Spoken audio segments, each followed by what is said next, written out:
आप देख रहे हैं इस टाइम प्रयागराज की नगर पंचायत भाग, जैसा कि यहाँ पर मौजूद है। मोटरसाइकिल पे देख रहा हूँ महोदय खड़े हैं साथ में। आइए हम बात करते हैं चुनाव को लेके और जानते हैं क्या चल रहा है यहाँ पर और इनके मन में क्या चल रहा है। जी मैं चाहूँगा पहले आप अपना परिचय हमारे दर्शकों के लिए दीजिए। मेरा नाम राजेंद्र बिंद है जी। और कहाँ से? मैं मांडा का रहने वाला हूँ और इस समय नगर पंचायत में खड़े हैं। आपसे मुलाकात हुआ है। इस समय जो चुनाव चल रहा है, एनडीए एकदम बहुत पीछे है, इंडिया गठबंधन बहुत आगे चल रहा है। नौजवानों में इतना आक्रोश है, आज तक कोई वैकेंसी नहीं क्लियर की इस सरकार। और दूसरी किसान मजदूर बेलाचार हैं, आत्महत्या करने मजबूर हो चुके हैं। और ये सरकार इतनी निकम्मी सरकार हो चुकी है, नौजवानों को लाठी बरसा रही है। नौजवानों को लाठी बरसा रही है। हाँ, और तो और न शिक्षा पर बात कर रही है सरकार, न कोई विद्यालय अच्छा खुला। आज 370 लागू कर दिए मोदी सरकार ने, मगर शिक्षा विधेयक नहीं लागू किया। शिक्षा विधेयक अगर आज लागू हो जाता तो आज भारत के एक संविधान में एक संदेश अलग जाता। शिक्षा विधेयक मतलब ये है कि आप सेंट्रल कर्मचारी हो चाहे राज्य कर्मचारी हो, अपने बच्चों को राजकीय विद्यालय में आप नहीं पढ़ाते हैं, आपको सरकार से वंचित कर दिया जाएगा। अगर विधायक पालिका अगर पास कर दे लोकसभा राज्यसभा में, तो आज शिक्षा का महत्व बहुत आगे चला जाए। ब्रिटेन अमेरिका का हम तुलना कर सकते हैं। जी, तो आपको लगता है कि शिक्षा के स्तर से बहुत ही पीछे कर दिया गया है, इस वजह से आप नाराज कहीं न कहीं दिख रहे हैं? बहुत ज्यादा।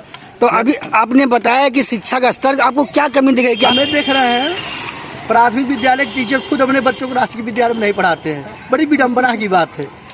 जो कि 8-10 हज़ार वेतन पाने वाले इंग्लिश मीडियम भेज देते हैं, प्राइमरी टीचर खुद बात कर रहा हूँ। और बड़े बड़े अधिकारी तो विदेश भेज देते पढ़ने के लिए। कहाँ का संविधान है? मोदी नहीं जान रहे हैं हमारे यहाँ के संविधान क्या है। जब आप शिक्षा में जूता चप्पल से लेकर कपड़ा तक ले रहे हैं, वेतन ले रहे हैं, आप अपने बच्चों को राजकीय शिक्षा क्यों नहीं दे रहे हैं? राजकीय विद्यालय में क्यों नहीं पढ़ा रहे हैं? तो जो अभी स्कूलों में आपको मिलता है उसमें तमाम बच्चों का आता है, वजीफा वगैरह आता है, तो उसको लेकर क्या कहना है? वजीफा SC BC को वजीफा आया ही नहीं और सामान्य वर्ग के वजीफा आया ही समय। और सरकार इस समय बोल रही है कि अभी पैसा है, नहीं आएगा बाद में। अब पता नहीं कब बाद में आएगा। वो तो कुंभकर्ण के गहरी नींद में सो गया है सरकार। आप ये आरोप लगा रहे हैं कि SC BC को नहीं आता, सामान्य को आता है। आपको भी तो मिला होगा, आपके भी बच्चे पढ़ते होंगे। हमारे बच्चे पढ़ते हैं। हाँ। एक बच्चा मेरा, उसका जो सर्टिफिकेट है, तो मतलब सिंह खानदान से बन गया है, वो पैसा पा चुका है। और SC BC के भी बच्चे नहीं पाए। कुल मिला के आप बिंद हैं। हाँ। आपके बच्चे के नाम में सिंह लिखा हुआ है, तो कहीं न कहीं ये भूल भुलैया को जैसे आप पैसा मिल गया है, आपका ये कहने का मतलब है। हाँ। तो इस तरह से आप कहना क्या ये चाह रहे हैं कि इस टाइम माहौल जो बना हुआ है बीजेपी के विपरीत बना हुआ है? बीजेपी तो बहुत पीछे है। बीजेपी के हाल हो गए जैसे लोगों के अंदर बाबा सील हो जाता है। हाँ। इसी प्रकार से बीजेपी का हाल हो गया है। बीजेपी बहुत पीछे आए। इलाहाबाद संसदीय क्षेत्र से कम 2-2.5 लाख वोटों से हारेगी बीजेपी।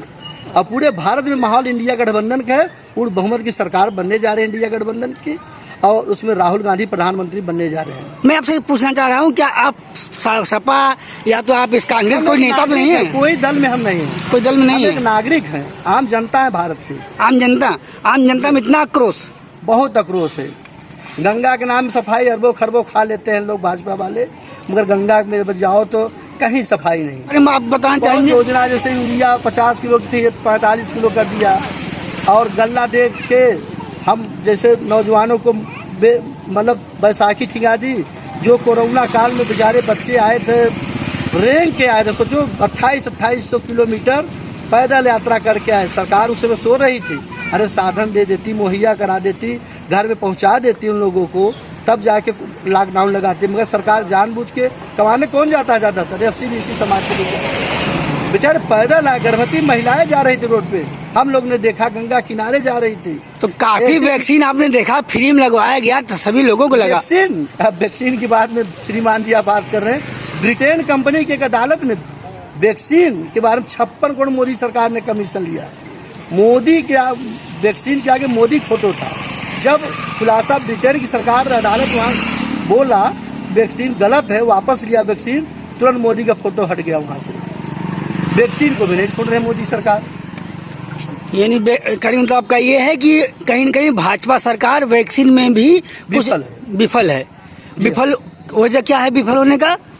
विफल कमीशन विफल होने कमीशन घुसखोरी बहुत ज़्यादा चढ़ सीमा पे है। जो ड्राइविंग लाइसेंस 500-1000 बनता था, 3-4 हजार ड्राइविंग लाइसेंस बनने लगा जी। है। मोटरसाइकिल जो 45,000-50,000 का आता था, आज डेट में 1 लाख के पार आने लगी। जो पेट्रोल की कीमत 62-65 रुपया था, आज 80-95 रुपया पेट्रोल डीजल मिलता है।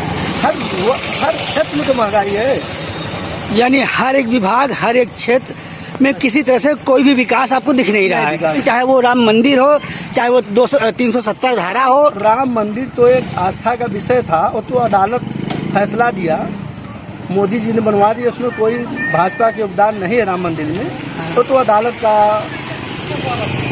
अदालत के माध्यम से मंदिर बना है, इसमें भाजपा कोई योगदान नहीं है। भाजपा भले बाबाई लुटे, हम आज तक एक नट बोल्ट तो बनवा ही नहीं पाए, मंदिर क्या बनवाएंगे? चंदा चोर हैं लोग। आवाम को मैं यही मैसेज देना चाहता हूँ, इंडिया गठबंधन को भारी भारी मतों से अपना वोट मतदान दे के भारी मतों से विजयी बनाएं और भारत में एक अच्छी सरकार बने जो कि गरीब जनता के बीच में जाएं और गरीब जनता का कार्य हो। जी धन्यवाद। दिखाए जाने वाले सभी न्यूज से अपडेट रहने के लिए चैनल को सब्सक्राइब करें और बेल आइकन को दबाना ना भूलें। धन्यवाद।